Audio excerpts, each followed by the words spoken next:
కృష్ణా జిల్లాలోని నూజివీడు, నున్న ప్రాంతాల్లో మామిడి సాగు ఎక్కువ. దాదాపు దశాబ్దాల కాలం నాటి మామిడి చెట్లు ఇక్కడ దర్శనమిస్తుంటాయి. పాత తోటల పెంపకం పునరుద్ధరణతో చాలామంది రైతులు మామిడి సాగు చేస్తున్నప్పటికీ అక్కడక్కడా రైతులు నూతనంగా మామిడి తోటల పెంపకం చేపడుతున్నారు. పాత తోటల్లో మందుల పిచికారీలు కష్టతరంగా మారడం, చీడపీడలు పెచ్చరిల్లడం వంటి కారణాలతో రైతులు కొత్త తోటలు సాగు చేస్తున్నారు. అలా జిల్లాలోని నున్నకు చెందిన రైతు అంజిరెడ్డి 3.5 ఏళ్ల క్రితం ఎకరా 70 సెంట్లలో మామిడి సాగు చేపట్టాడు. ఎకరాకు 125 మొక్కలు వచ్చేలా నాటారు. స్థానిక మార్కెట్లలో విక్రయించేందుకు వీలుగా చిన్న రసాలను సాగు చేశాడు. ప్రస్తుతం తోటలు పూత కాతలతో ఉన్నాయి. ఈ సంవత్సరం వాతావరణ మార్పుల వల్ల పూతలు రకరకాలుగా వచ్చాయి. ఇప్పటికే ముందుగా వచ్చిన కాయలకు కవర్లు కట్టానని రైతు చెబుతున్నాడు. తోటలు ఎత్తు పెరగకుండా ఎప్పటికప్పుడు కొమ్మ కత్తిరింపు యాజమాన్యం చేస్తున్నారు.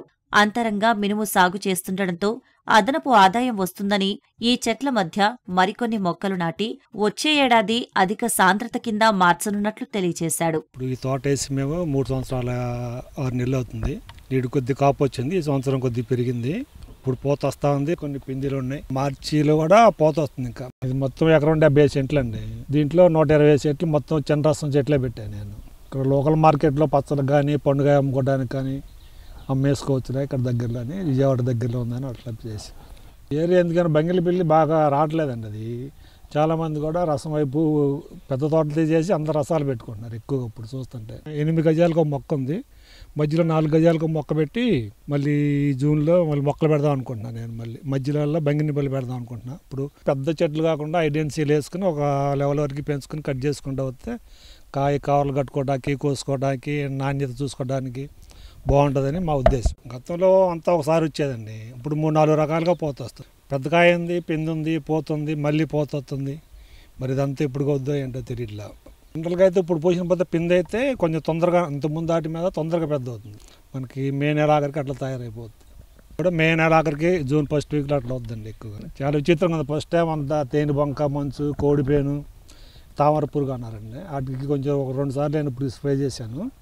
ఇక తర్వాత వద్దులేని అనుకుంటే మళ్ళీ పోతా ఎగురు మళ్ళీ వస్తుంది మొత్తం. అది కూడా మాకు అర్థం కావట్లేదండి. ఎవరు రాలేదు ఇక్కడికి, శాస్త్రవేత్తలు కానీ డాక్టర్స్ కానీ ఎవరు. లోకల్ మార్కెట్ అయితే మాకు కొంచెం రూపాయి ఎక్కువ అవుతుంది. మధ్యలో దళారు లేకుండా తినే వాళ్ళకి కూడా రూపాయి తక్కువ అవుతుంది. కొంచెం మేమైతే కవర్లు ఇవన్నీ కట్టి నాణ్యతగా పండిస్తున్నాము. ఎవరైనా మంచి మామిడికాయలు తినే వాళ్ళకైతే మేము సప్లై ఇస్తాం.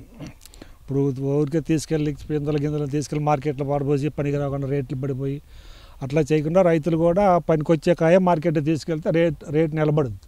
అట్లా కాకుండా పెద్ద చెట్లు పెంచేసి దులుపుకెళ్ళిపోయి పనికి రాకుండా కాయలు నాణ్యత దెబ్బతిని మార్కెట్కి వెళ్తే వాళ్ళు కూడా రేటు తగ్గించేస్తారు. దాని మూలంగా రైతులు చాలా లాస్ పోతున్నారు. 10 సంవత్సరం మే తర్వాత జూన్ వర్షాలు స్టార్ట్ అవ్వగానే చెట్టు అంతా 2 అడుగుల చొప్పున చుట్టూతో కట్ చేసి చెట్టు పైకి వెళ్లకుండా అవి కూడా కట్ చేస్తున్నాం. ఇప్పుడు అట్లా నేను పెట్టిన సంవత్సరం నుంచి చేసుకుంటూ వస్తే 3 సంవత్సరాలు 6 నెలలకి ఇట్లా తయారైంది మొక్క ఇదంతా. చెట్లు పైకెరిస్తే మనం మందు కొట్టలేము, కాయలు కొయ్యలేము. ఈ తోట అంతా నెడేసిపోతుంది. దాని మూలంగా కూడా పోతాయి రావట్లేదని చెప్తున్నారు. అట్లా కాకుండా మనకు అందుబాటులోనే చెట్లు ఉంచుకుంటే మన వరకు మనం చేసుకోవచ్చు. కాయ కోయటం కానీ కాయ నాణ్యత కానీ చూసుకోవడానికి, మళ్ళీ మందులు స్ప్రే చేసుకున్న దగ్గరలో అందడానికి అట్లా ఉంటుందని అది ఉద్దేశం. ఈ సంవత్సరం మాది 1.5 టన్నుల నుంచి 2 టన్నుల వరకు రావచ్చు అనుకుంటున్నామండి. మామిడి మొక్కలు పెట్టిన సంవత్సరం కానించి కూడా మేము అంతర పంటగా మినుము వేస్తున్నామండి. మినుము కూడా బాగానే పడుతుంది. ఎకరానికి 4-5 బస్తాలు మాత్రం ఈల్డింగ్ అవుతుంది ఇక్కడ. అప్పుడు బస్తా 7,000-8,000 దాకా అమ్మేదండి. నూతనంగా మామిడి తోటలు సాగు చేసే రైతులకు ఉద్యాన శాఖ తరపు నుంచి సహకారం అందించాలని, కాయల నాణ్యతను పెంచే కవర్లను రాయితీపై అందించాలని రైతులు కోరుతున్నారు.